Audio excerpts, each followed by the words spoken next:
you don't know, say it's Shaka Double, aka Del Riley Rock. Del Riley Rock, aka Shaka Double.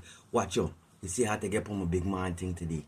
You understand? We're showing you on these specs and all them kind of thing. You understand? Because I came to a realization that there's a very serious issue that's taking place due to Guyanese having a anti-culture behavior towards their language in particular, and in particular in the area of music. And I must say, more specifically in the genre of dancehall and calypso, right? And it's of grave concern that this issue has been diagnosed as mental illness. You understand? Guyanese them suffering from a mental illness, especially the artists them in pertainance to the Guyanese tongue.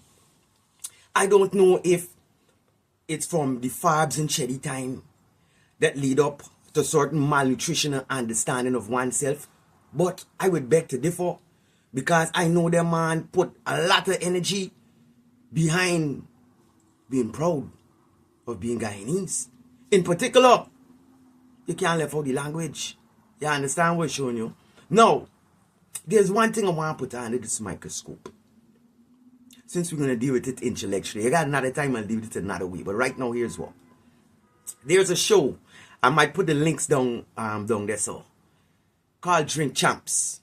Right? It's an American, so to speak, podcast where artists in particular who have, paid their dues in the realm of entertainment are usually the guests. And in the field of reggae music, recently they had Buju Banton, they had Beanie Man, and lastly they had Vybz Kartel the other day. Now, very important point I would like to point out.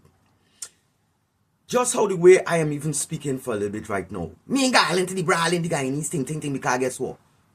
We're talking to try to make an audience who might not be so familiar with our tongue still be able to understand and comprehend as we slow it down a little bit. When you check on that tape, you will see all three of those artists made sure that they articulated their words to a point where they know they're talking to a majority English-speaking audience at that time. But there was a intent to just have the words them polished more, but you know right away that they were Jamaican from the way they were speaking. You see, because they're not suffering from a mental illness of their identification. You understand? Like they get a vaccine for being non-Guyanese right in the mouth and the tongue.